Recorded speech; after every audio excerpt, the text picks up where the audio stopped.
ಗಣೇಶ ಹಬ್ಬಕ್ಕೆ ಸಂಬಂಧಪಟ್ಟಂತೆ ಬಿಬಿಎಂಪಿ ಸುತ್ತೋಲೆ ಹೊರಡಿಸಿದೆ. ರಾಜ್ಯ ಮಾಲಿನ್ಯ ನಿಯಂತ್ರಣ ಮಂಡಳಿ ಅಧಿಸೂಚನೆ ಮತ್ತು ವಿಪತ್ತು ನಿರ್ವಹಣಾ ಪ್ರಾಧಿಕಾರದ ಪರಿಷ್ಕೃತ ಆದೇಶದಂತೆ ಸುತ್ತೋಲೆ ಹೊರಡಿಸಲಾಗಿದ್ದು, ರಾಸಾಯನಿಕ ಬಣ್ಣಗಳು, ಥರ್ಮಕೋಲ್, ಪಿಒಪಿ ಗಣೇಶ ಕೂರಿಸುವುದನ್ನು ಸಂಪೂರ್ಣವಾಗಿ ನಿಷೇಧ ಮಾಡಲಾಗಿದೆ. ಪಾಲಿಕೆ ವ್ಯಾಪ್ತಿಯ ಪ್ರತಿ ವಾರ್ಡ್ನಲ್ಲಿ 4 ಅಡಿಗಿಂತಲೂ ಕಡಿಮೆ ಇರುವ ಗಣೇಶ ಮೂರ್ತಿ ಪ್ರತಿಷ್ಠಾಪನೆ ಮಾಡಬೇಕು. ಸಾರ್ವಜನಿಕವಾಗಿ ಗಣೇಶ ಮೂರ್ತಿ ಇಡುವ ಸ್ಥಳಕ್ಕೆ ಪೊಲೀಸ್ ಅನುಮತಿ ಕಡ್ಡಾಯ. ಕಂದಾಯ, ಪೊಲೀಸ್ ಮತ್ತು ಅಗ್ನಿಶಾಮಕ ಅಧಿಕಾರಿಗಳನ್ನು ಒಳಗೊಂಡ ಸಮಿತಿಯಿಂದ ಅನುಮತಿ ಪತ್ರ ಪಡೆಯಬೇಕು. ಗಣೇಶ ಉತ್ಸವ ಗರಿಷ್ಠ 3 ದಿನಗಳಿಗೆ ಸೀಮಿತ ಮಾಡಲಾಗಿದ್ದು, ವಾರ್ಡ್ನಲ್ಲಿ ನಿಯೋಜನೆ ಮಾಡಲಾದ ವಿಸರ್ಜನಾ ವಾಹನದಲ್ಲಿಯೇ ಮೂರ್ತಿ ವಿಸರ್ಜನೆ ಮಾಡಬೇಕು ಅಂತ ಸುತ್ತೋಲೆಯಲ್ಲಿ ವಿವರಿಸಲಾಗಿದೆ. ನಾಳೆ ಸಿಇಟಿ ಪರೀಕ್ಷೆಯ ಫಲಿತಾಂಶ ಪ್ರಕಟ ಆಗಲ್ಲ ಅಂತ ಉಪಮುಖ್ಯಮಂತ್ರಿ ಡಾಕ್ಟರ್ ಸಿಎಸ್ ಅಶ್ವತ್ಥನಾರಾಯಣ್ ತಿಳಿಸಿದ್ದಾರೆ. ತಾಂತ್ರಿಕ ಕಾರಣಗಳಿಂದಾಗಿ ಗುರುವಾರ ಪ್ರಕಟ ಆಗಬೇಕಾಗಿದ್ದ ಸಿಇಟಿ ಪರೀಕ್ಷೆಯ ಫಲಿತಾಂಶವನ್ನು ಶುಕ್ರವಾರ ಅಂದರೆ ಆಗಸ್ಟ್ 21ರಂದು ಪ್ರಕಟಿಸಲಾಗುತ್ತೆ. ಕರ್ನಾಟಕ ಪರೀಕ್ಷಾ ಪ್ರಾಧಿಕಾರ ಆಗಸ್ಟ್ 21ರ ಮಧ್ಯಾಹ್ನ 12:30ಕ್ಕೆ ಫಲಿತಾಂಶವನ್ನು ಪ್ರಕಟಿಸಲಿದೆ ಅಂತ ತಿಳಿಸಿದ್ದಾರೆ. KARresults.nic.in ವೆಬ್ಸೈಟ್ನಲ್ಲಿ ಫಲಿತಾಂಶ ಪ್ರಕಟವಾಗಲಿದೆ. ನನ್ನವರೇ ಬೆನ್ನಿಗೆ ಚೂರಿ ಹಾಕ್ಬಿಟ್ರ ಅಂತ ಡಿಸಿಪಿ ರವಿಕುಮಾರ್ ಮುಂದೆ ಅಖಂಡ ಶ್ರೀನಿವಾಸ್ ಮೂರ್ತಿ ದುಃಖ ತೋಡ್ಕೊಂಡಿದ್ದಾರೆ. ಗಲಭೆ ವಿಚಾರವಾಗಿ ಮಾಹಿತಿ ಕಲೆ ಹಾಕುವ ವೇಳೆ ನೇರವಾಗಿ ಟಾರ್ಗೆಟ್ ಮಾಡಿ ಪ್ಲಾನ್ ಮಾಡಿದ ಬಗ್ಗೆ ಮೊದಲೇ ಅನುಮಾನವಿತ್ತ ಅಂತ ಡಿಸಿಪಿ ರವಿಕುಮಾರ್ ಪ್ರಶ್ನೆ ಮಾಡಿದ್ರು. ಈ ವೇಳೆ ಉತ್ತರಿಸಿರುವ ಅಖಂಡ ಶ್ರೀನಿವಾಸ್ ಮೂರ್ತಿ, ಜೊತೆಯಲ್ಲಿದ್ದವರೇ ನಮ್ಮ ಬೆನ್ನಿಗೆ ಚೂರಿ ಹಾಕಿದ್ರು ಅನಿಸ್ತಾ ಇದೆ. ಇಷ್ಟು ದಿನ ನಾವೆಲ್ಲ ಜೊತೆಯಲ್ಲೇ ಓಡಾಡ್ಕೊಂಡಿದ್ದವರು, ಯಾರ ಮೇಲೂ ನನಗೆ ಮೊದಲಿನಿಂದಲೂ ಕೂಡ ಅನುಮಾನ ಇರಲಿಲ್ಲ. ಹೀಗಾಗತ್ತೆ ಅಂತ ನಾನಂತೂ ಅಂದ್ಕೊಂಡಿರಲಿಲ್ಲ ಅಂತ ಅಳಲು ತೋಡ್ಕೊಂಡಿದ್ದಾರಂತೆ. ಕೆಜೆಹಳ್ಳಿ ಮತ್ತು ಡಿಜೆಹಳ್ಳಿ ವ್ಯಾಪ್ತಿಯಲ್ಲಿ ಆಗಸ್ಟ್ 11ರಂದು ನಡೆದ ಘಟನೆಗೆ ಸರ್ಕಾರದ ವೈಫಲ್ಯವೇ ನೇರ ಕಾರಣವಾಗಿದೆ.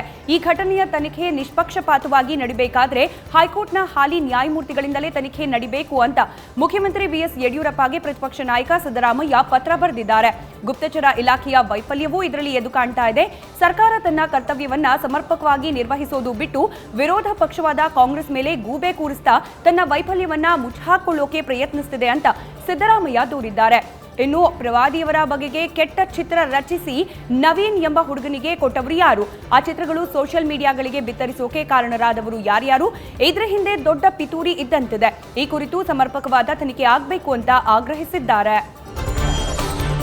ಕೆಜೆಹಳ್ಳಿ ಗಲಭೆ ವಿಚಾರವಾಗಿ ಟ್ವೀಟ್ ಮೂಲಕ ಪ್ರತಿಕ್ರಿಯೆ ನೀಡಿರುವ ಕೆಪಿಸಿಸಿ ಮಾಜಿ ಅಧ್ಯಕ್ಷ ದಿನೇಶ್ ಗುಂಡೂರಾವ್, ಆಡಳಿತಾರೂಢ ಬಿಜೆಪಿ ಹಾಗೂ ವಿಪಕ್ಷ ನಾಯಕರ ನಡುವೆ ಮುಂದುವರೆದ ವಾಕ್ಸಮರ, ಪ್ರವಾಹಕ್ಕಿಂತಲೂ ಗಲಭೆ ರಾಜಕೀಯವೇ ಮುಖ್ಯವಾಯಿತೆ ಅಂತ ವಾಗ್ದಾಳಿ ನಡೆಸಿದ್ದಾರೆ.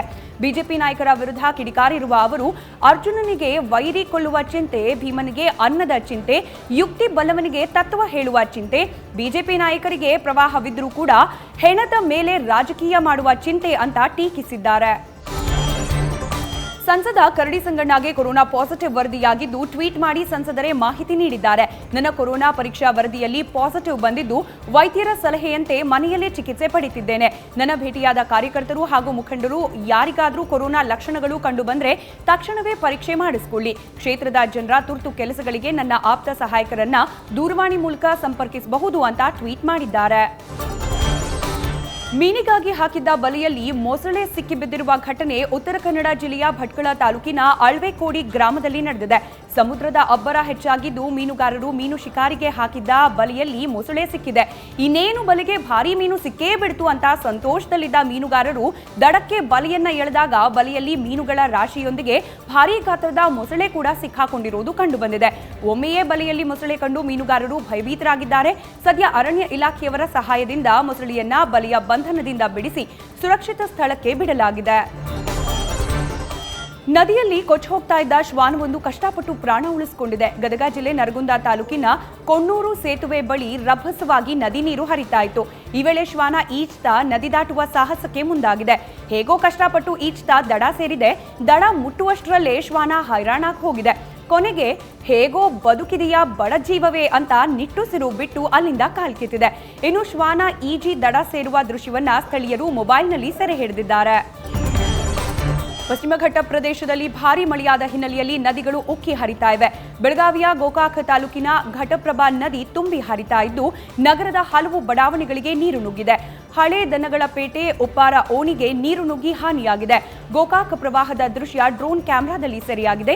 ಕೃಷ್ಣಾ ನದಿ ನೀರಿನ ಮಟ್ಟದಲ್ಲಿ ಏರಿಕೆಯಾಗಿದ್ದು 1.95 ಲಕ್ಷ ಕ್ಯೂಸೆಕ್ಗೂ ಅಧಿಕ ಒಳಹರಿವು ಇದೆ. ಇದರಿಂದ ಕೃಷ್ಣಾ, ದೂದ್ಗಂಗಾ, ಹಿರಣ್ಯಕೇಶಿ ನದಿಗಳು ಅಪಾಯ ಮಟ್ಟ ಮೀರಿ ಹರಿತಾ ಇವೆ. ಇನ್ನು ಚಿಕ್ಕೋಡಿ ತಾಲೂಕಿನ ಕೊಲ್ಲೋಳ ಗ್ರಾಮದ ದತ್ತಮಂದಿರ ಸಂಪೂರ್ಣವಾಗಿ ಮುಳುಗಡೆಯಾಗಿದೆ.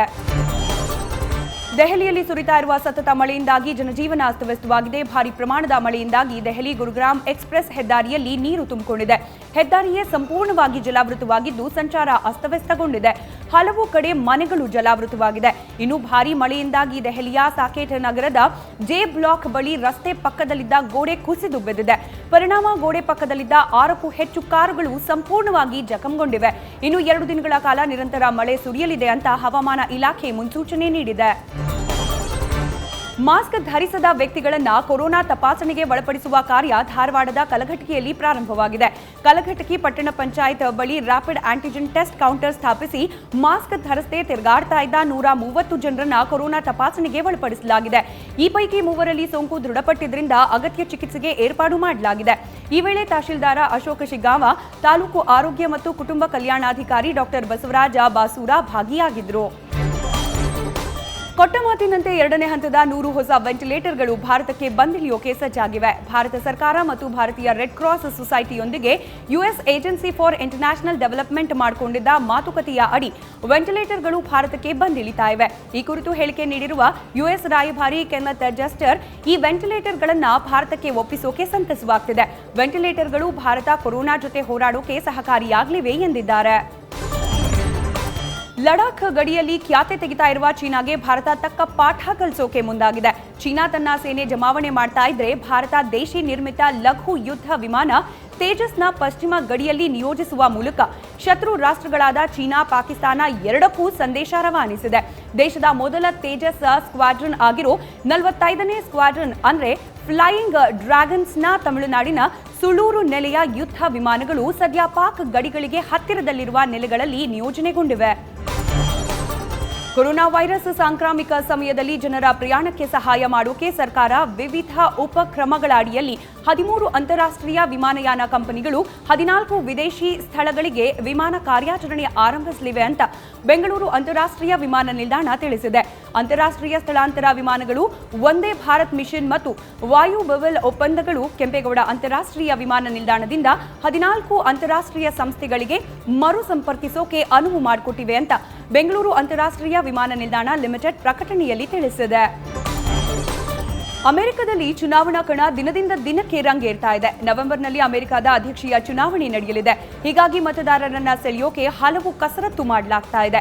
ಈ ನಡುವೆ ಡೆಮೊಕ್ರೆಟಿಕ್ ಪಕ್ಷವು ಜೋ ಬಿಡೆನ್ ಅವರನ್ನ ತಮ್ಮ ಪಕ್ಷದ ಅಧ್ಯಕ್ಷೀಯ ಅಭ್ಯರ್ಥಿಯಾಗಿ ನಾಮನಿರ್ದೇಶನ ಮಾಡಿದೆ. ಈ ಮೂಲಕ ಪ್ರಸ್ತುತ ಅಮೆರಿಕ ಅಧ್ಯಕ್ಷರಾಗಿರುವ ಡೊನಾಲ್ಡ್ ಟ್ರಂಪ್ಗೆ ಸವಾಲು ಎದುರಾಗಿದೆ. ಇನ್ನು ಈ ಬಗ್ಗೆ ಜೋ ಬಿಡೆನ್ ಟ್ವೀಟ್ ಮಾಡಿದ್ದು, ಯುನೈಟೆಡ್ ಸ್ಟೇಟ್ಸ್ ಆಫ್ ಅಮೆರಿಕ ಅಧ್ಯಕ್ಷ ಅಭ್ಯರ್ಥಿಯಾಗಿ ಡೆಮೊಕ್ರೆಟಿಕ್ ಪಕ್ಷವು ನನ್ನನ್ನ ನಾಮನಿರ್ದೇಶನ ಮಾಡಿದೆ. ಇದನ್ನ ನಾನು ಗೌರವಪೂರ್ವಕವಾಗಿ ಸ್ವೀಕರಿಸುತ್ತೇನೆ ಎಂದಿದ್ದಾರೆ. ಮಹಾರಾಷ್ಟ್ರದ ನಾಸಿಕ್ನ ಇಗತ್ಪುರಿ ಪ್ರದೇಶದ ಗುಡಿಸಲುವೊಂದರಲ್ಲಿ ಚಿರತೆಯೊಂದು 4 ಮರಿಗಳಿಗೆ ಜನ್ಮ ನೀಡಿದೆ. ವಿಚಾರ ತಿಳಿದು ಸ್ಥಳಕ್ಕೆ ಆಗಮಿಸಿದ ಅರಣ್ಯ ಇಲಾಖೆ ಮರಿಗಳನ್ನ ಸ್ಥಳಾಂತರ ಮಾಡೋಕೆ ಸಿದ್ಧತೆ ನಡೆಸಿದ್ದಾರೆ. ಕಾಡಿನಿಂದ ಆಹಾರ ಅರಸಿ ನಾಡಿಗೆ ಬಂದ ಚಿರತೆ ಪ್ರಸವದ ನೋವಿನ ನಡುವೆಯೇ ಸುರಕ್ಷಿತ ಸ್ಥಳ ಹುಡುಕಿ ಗುಡಿಸಲಿನ ಒಳಗೆ ಜನ್ಮ ನೀಡಿದೆ ಅಂತ ಹೇಳಲಾಗ್ತಿದೆ. ಈ ಕುರಿತು ಅರಣ್ಯ ಇಲಾಖೆ ಅಧಿಕಾರಿಗಳು ಮಾಹಿತಿ ನೀಡಿದ್ದು, ಚಿರತೆಯೊಂದು ಗುಡಿಸಲ ಒಳಗೆ ಮರಿಗಳಿಗೆ ಜನ್ಮ ನೀಡಿದೆ. ತಾಯಿ ಹಾಗೂ ಮರಿಗಳು ಆರೋಗ್ಯವಾಗಿದ್ದಾರೆ. ಸೂಕ್ತವಾದ ಮುನ್ನೆಚ್ಚರಿಕಾ ಕ್ರಮಗಳೊಂದಿಗೆ ಅವುಗಳನ್ನು ಸ್ಥಳಾಂತರ ಮಾಡಲಾಗುತ್ತೆ ಎಂದಿದ್ದಾರೆ. ಫೈನಾನ್ಸ್ ಕಂಪನಿಯವರು 34 ಪ್ರಯಾಣಿಕರ ಸಮೇತ ಬಸ್ಸನ್ನೇ ಹೊತ್ತೊಯ್ದ ಘಟನೆ ನಡೆದಿದೆ. ಗುರುಗ್ರಾಮದಿಂದ ಮಧ್ಯಪ್ರದೇಶದತ್ತ 34 ಜನ ಪ್ರಯಾಣಿಕರಿದ್ದ ಖಾಸಗಿ ಬಸ್ ಒಂದು ಹೊರಟಿತ್ತು. ಇದನ್ನ ಅಡ್ಡ ಹಾಕಿದ ಫೈನಾನ್ಸ್ ಕಂಪನಿಯೊಂದರಲ್ಲಿ ಕೆಲಸ ಮಾಡ್ತಿದ್ದವರು ಡ್ರೈವರ್ ಮತ್ತು ಕಂಡಕ್ಟರ್ ಅನ್ನ ಕೆಳಗಿಳಿಸಿ ಬಸ್ ಅನ್ನ ತಾವೇ ಓಡಿಸಿಕೊಂಡು ಹೋಗಿದ್ದಾರೆ. ಇದರಿಂದಾಗಿ ಬಸ್ನಲ್ಲಿದ್ದ ಪ್ರಯಾಣಿಕರಲ್ಲಿ ಕೆಲವರು ಭಯಭೀತರಾಗಿ ಬಸ್ ಅನ್ನ ಯಾರೋ ಹೈಜಾಕ್ ಮಾಡಿದ್ದಾರೆ ಅಂತ ಸೋಷಿಯಲ್ ಮೀಡಿಯಾದಲ್ಲಿ ಮಾಹಿತಿ ನೀಡಿದ್ದಾರೆ. ಈ ಕುರಿತು ಭಾರಿ ಚರ್ಚೆಯೂ ಆಗಿದ್ದು, ಇದು ಉತ್ತರ ಪ್ರದೇಶ ಸರ್ಕಾರದ ಫೇಲ್ಯೂರ್ ಅಂತ ಆಕ್ರೋಶ ಹೊರಹಾಕಿದ್ದಾರೆ. ಕೊರೋನಾ ಶುರುವಾದ ನಂತರ ಕಡ್ಡಾಯವಾಗಿ ಮಾಸ್ಕ್ ಧರಿಸಬೇಕು ಅನ್ನೋ ನಿಯಮ ಇದೆ. ಆದರೆ ಕೆಲವರು ಮಾಸ್ಕ್ ಹಾಕದೆ ಬೇಕಾಬಿಟ್ಟಿ ಓಡಾಡ್ತಿದ್ದಾರೆ. ಅದರಲ್ಲೂ ಅಮೆರಿಕದಲ್ಲಂತೂ ಮಾಸ್ಕ್ ಧರಿಸದೇ ಇರುವವರೇ ಹೆಚ್ಚು. ಹೀಗಾಗಿ ವ್ಯಕ್ತಿಯೊಬ್ಬ ಮುಖಕ್ಕೆ ಫೇಸ್ ಮಾಸ್ಕ್ ತೊಡಿಸುವ ಮಷಿನ್ ಕಂಡುಹಿಡಿದಿದ್ದಾನೆ. ಈ ಬಗ್ಗೆ ಮಾಜಿ ಬಾಸ್ಕೆಟ್ಬಾಲ್ ಪ್ಲೇಯರ್ ರೆಕ್ಸ್ ಚಾಪ್ಮ್ಯಾನ್ ಇತ್ತೀಚೆಗೆ ಟ್ವಿಟರ್ನಲ್ಲಿ ವಿಡಿಯೋ ಹಂಚಿಕೊಂಡಿದ್ದು ಈ ಮಷಿನ್ ಬಗ್ಗೆ ಮಾಹಿತಿ ನೀಡಿದ್ದಾರೆ. ಮಷಿನ್ ಮುಂದೆ ನಿಂತ ವ್ಯಕ್ತಿ 3, 2, 1 ಅಂತ ಎಣಿಸ್ತಿದ್ದಂತೆ ಯಂತ್ರ ಫೇಸ್ ಮಾಸ್ಕ್ ಒಂದನ್ನು ಆತನ ಮುಖಕ್ಕೆ ಅಪ್ಪಳಿಸುವಂತೆ ಬ್ಲಾಸ್ಟ್ ಮಾಡುತ್ತೆ. ಮಾಜಿ ರಾಷ್ಟ್ರಪತಿ ಪ್ರಣಬ್ ಮುಖರ್ಜಿ ಆರೋಗ್ಯ ಈಗ ಸ್ಥಿರವಾಗಿದ್ದು ಚಿಕಿತ್ಸೆ ಮುಂದುವರಿಸಲಾಗಿದೆ. ಅವರ ಆರೋಗ್ಯ ಸದ್ಯ ನಿಯಂತ್ರಣದಲ್ಲಿದೆ ಅಂತ ಪುತ್ರ ಅಭಿಜಿತ್ ಮುಖರ್ಜಿ ಇವತ್ತು ಮಾಹಿತಿ ನೀಡಿದ್ದಾರೆ. ನಿಮ್ಮೆಲ್ಲರ ಹಾರೈಕೆಯಿಂದಾಗಿ, ವೈದ್ಯರ ಸತತ ಪ್ರಯತ್ನದಿಂದಾಗಿ ನಮ್ಮ ತಂದೆಯ ಆರೋಗ್ಯ ಈಗ ಸ್ಥಿರವಾಗಿದೆ. ಚಿಕಿತ್ಸೆಗೆ ಸ್ಪಂದಿಸುತ್ತಿದ್ದಾರೆ. ಈಗ ಅವರ ಆರೋಗ್ಯ ನಿಯಂತ್ರಣಕ್ಕೆ ಬಂದಿದೆ. ನಾನು ಎಲ್ಲರನ್ನೂ ಕೇಳ್ಕೊಳ್ತೇನೆ, ನಮ್ಮ ತಂದೆ ಆದಷ್ಟು ಬೇಗ ಗುಣಮುಖರಾಗಲಿ ಅಂತ ಪ್ರಾರ್ಥಿಸಿ ಅಂತ ಜನತೆಯಲ್ಲಿ ಮನವಿ ಮಾಡಿಕೊಂಡಿದ್ದಾರೆ. ಮಧ್ಯಪ್ರದೇಶದಲ್ಲಿ ಸ್ಥಳೀಯರಿಗಷ್ಟೇ ಸರ್ಕಾರಿ ಹುದ್ದೆಗಳು ಅನ್ನೋ ಕಾನೂನು ಬರಲಿದೆ. ಕೊರೋನಾ ಲಾಕ್ಡೌನ್ನಿಂದ ಈಗಾಗಲೇ ಕೋಟ್ಯಾಂತರ ಜನ ಕೆಲಸ ಕಳೆದುಕೊಂಡು ಬೀದಿಗೆ ಬಂದಿದ್ದಾರೆ. ಅಲ್ಲದೆ ಆರ್ಥಿಕವಾಗಿ ಸಂಕಷ್ಟದ ಸುಳಿಯಲ್ಲಿ ಸಿಲುಕ್ತಾ ಇರೋ ರಾಜ್ಯದ ಜನರಿಗೆ ಸದ್ಯದಲ್ಲೇ ಗುಡ್ ನ್ಯೂಸ್ ನೀಡಲಿದ್ದೇವೆ ಅಂತ ಸಿಎಂ ಶಿವರಾಜ್ ಸಿಂಗ್ ಚೌಹಾಣ್ ಹೇಳಿದ್ದಾರೆ. ಈ ಬಗ್ಗೆ ಮಾತನಾಡಿರುವ ಸಿಎಂ ಚೌಹಾಣ್, ಸರ್ಕಾರಿ ನೌಕರಿಗಳನ್ನ ರಾಜ್ಯದ ಜನರಿಗಷ್ಟೇ ನೀಡಬೇಕು ಅನ್ನೋ ಕಾನೂನನ್ನ ಜಾರಿಗೊಳಿಸುತ್ತೇವೆ. ಇದರಿಂದ ರಾಜ್ಯ ನಿರುದ್ಯೋಗ ಸಮಸ್ಯೆ ಸುಧಾರಿಸಲಿದೆ ಅಂತ ಹೇಳಿದ್ದಾರೆ. ಕೊರೋನಾದಿಂದ ದೇಶದಲ್ಲಿ ಶಾಲೆಗಳು ಇನ್ನೂ ಕೂಡ ಆರಂಭವಾಗಿಲ್ಲ. ಆದರೆ ಆನ್ಲೈನ್ ಕ್ಲಾಸ್ಗಳು ನಡೀತಾ ಇದ್ದು ಇದರಿಂದ ಗ್ರಾಮೀಣ ಭಾಗದ ಮಕ್ಕಳಿಗೆ ಇನ್ನಿಲ್ಲದ ಕಷ್ಟವಾಗ್ತಾ ಇದೆ. ಸ್ಮಾರ್ಟ್ಫೋನ್ ಸಮಸ್ಯೆ, ನೆಟ್ವರ್ಕ್ ಸಮಸ್ಯೆಯಿಂದ ಶಿಕ್ಷಕರು, ಮಕ್ಕಳು ಪರದಾಡ್ತಾ ಇದ್ದಾರೆ. ಇಂಥದೇ ಒಂದು ಘಟನೆ ಮಹಾರಾಷ್ಟ್ರದ ದಾಂಡ್ಗಾವ್ನಲ್ಲಿ ನಡೆದಿದ್ದು ಮಕ್ಕಳು ಮರವೇರಿ ಕುಳಿತು ಪಾಠ ಕೇಳ್ತಿದ್ದಾರೆ. ನಂದುವಾರ್ ಜಿಲ್ಲೆಯ ದಾಂಡ್ಗಾವ್ನಲ್ಲಿ ಸರಿಯಾಗಿ ನೆಟ್ವರ್ಕ್ ಸಿಗಲ್ಲ. ಹೀಗಾಗಿ ಶಿಕ್ಷಕರ ಸಮೇತ ಮರದ ಮೇಲೆಯೇ ಮಕ್ಕಳ ವಿದ್ಯಾಭ್ಯಾಸ ನಡೀತಾ ಇದೆ. ಇಂಡೋನೇಷ್ಯಾದ ಸುಮಾತ್ರಾ ದ್ವೀಪದಲ್ಲಿ 2 ಪ್ರಬಲ ಭೂಕಂಪನ ಇವತ್ತು ಸಂಭವಿಸಿದೆ. ಸುಮಾತ್ರಾ ದ್ವೀಪದ 80 ಮೈಲಿ ಸುತ್ತಮುತ್ತ 6.8 ತೀವ್ರತೆಯ ಭೂಕಂಪನ ಇವತ್ತು ಮುಂಜಾನೆ 5:23 ಸುಮಾರಿಗೆ ಸಂಭವಿಸಿದೆ. 6 ನಿಮಿಷದ ನಂತರ ಇನ್ನೊಂದು ಬಾರಿ 6.9 ತೀವ್ರತೆಯಲ್ಲಿ ಭೂಮಿ ಕಂಪಿಸಿದೆ ಅಂತ ಯುಎಸ್ನ ಭೂವೈಜ್ಞಾನಿಕ ಸಮೀಕ್ಷೆ ತಿಳಿಸಿದೆ. ಹಾಗೆ ಹಿಂದೂ ಮಹಾಸಾಗರದ ಯಾವುದೇ ದೇಶಗಳಿಗೆ ತೊಂದರೆ ಇಲ್ಲ ಅಂತ ಹಿಂದೂ ಮಹಾಸಾಗರದ ಸುನಾಮಿ ಎಚ್ಚರಿಕೆ ಮತ್ತು ತಗ್ಗಿಸುವಿಕೆಯ ವ್ಯವಸ್ಥೆ ತಿಳಿಸಿದೆ. ಭೂಕಂಪನ ಸಂಭವಿಸಿದೆ ಅಂತ ಭಾರತೀಯ ಭೂಕಂಪನ ಶಾಸ್ತ್ರ ಹಾಗೂ ಹವಾಮಾನ ಇಲಾಖೆ ಖಚಿತಪಡಿಸಿದೆ. ಬಾಲಿವುಡ್ ನಟ ಸುಶಾಂತ್ ಸಿಂಗ್ ರಜಪೂತ್ ಸಾವು ಪ್ರಕರಣವನ್ನ ಸಿಬಿಐ ತನಿಖೆ ನಡೆಸೋಕೆ ಸುಪ್ರೀಂ ಕೋರ್ಟ್ ಇವತ್ತು ಆದೇಶ ನೀಡಿದೆ. ಅಲ್ಲದೆ ಸುಶಾಂತ್ ತಂದೆ ಕೆಕೆ ಸಿಂಗ್ ನಟನ ಪ್ರೇಯಸಿ ರಿಯಾ ಚಕ್ರವರ್ತಿ ವಿರುದ್ಧ ಬಿಹಾರದಲ್ಲಿ ದಾಖಲಿಸಿರೋ ಕೇಸ್ ಸರಿಯಾಗಿದೆ ಅಂತ ಕೋರ್ಟ್ ಹೇಳಿದೆ. ತನಿಖೆಗೆ ಅಗತ್ಯವಿರುವ ಎಲ್ಲ ದಾಖಲೆಗಳನ್ನು ಸಿಬಿಐಗೆ ವರ್ಗಾಯಿಸುವಂತೆ ಮಹಾರಾಷ್ಟ್ರ ಸರ್ಕಾರಕ್ಕೆ ಸುಪ್ರೀಂ ಕೋರ್ಟ್ ಆದೇಶ ನೀಡಿದೆ. ಇನ್ನು ಸಿಬಿಐಗೆ ತನಿಖೆಯನ್ನ ವರ್ಗಾಯಿಸುವುದು ಕಾನೂನಾತ್ಮಕವಾಗಿ ಬಿಹಾರ ಸರ್ಕಾರ ಸರಿಯಿದೆ ಅಂತ ಕೋರ್ಟ್ ಹೇಳಿದೆ. ಚೆನ್ನೈನ ಎಂಜಿಎಂ ಆಸ್ಪತ್ರೆಯಲ್ಲಿ ಕೊರೋನಾಗೆ ಚಿಕಿತ್ಸೆ ಪಡಿತಾ ಇರುವ ಎಸ್ಪಿ ಬಾಲಸುಬ್ರಹ್ಮಣ್ಯಂ ಅವರ ಆರೋಗ್ಯ ಗಂಭೀರವಾಗಿಯೇ ಮುಂದುವರೆದಿದೆ. ಈ ಬಗ್ಗೆ ಎಂಜಿಎಂ ಆಸ್ಪತ್ರೆ ಹೆಲ್ತ್ ಬುಲೆಟಿನ್ ಬಿಡುಗಡೆ ಮಾಡಿದ್ದು ಆರೋಗ್ಯದಲ್ಲಿ ಯಾವುದೇ ಚೇತರಿಕೆ ಕಂಡುಬಂದಿಲ್ಲ. ವೆಂಟಿಲೇಟರ್ ಸಹಾಯದಿಂದ ಎಸ್ಪಿಬಿಗೆ ಚಿಕಿತ್ಸೆ ನೀಡಲಾಗುತ್ತಿದೆ ಅಂತ ತಿಳಿಸಲಾಗಿದೆ.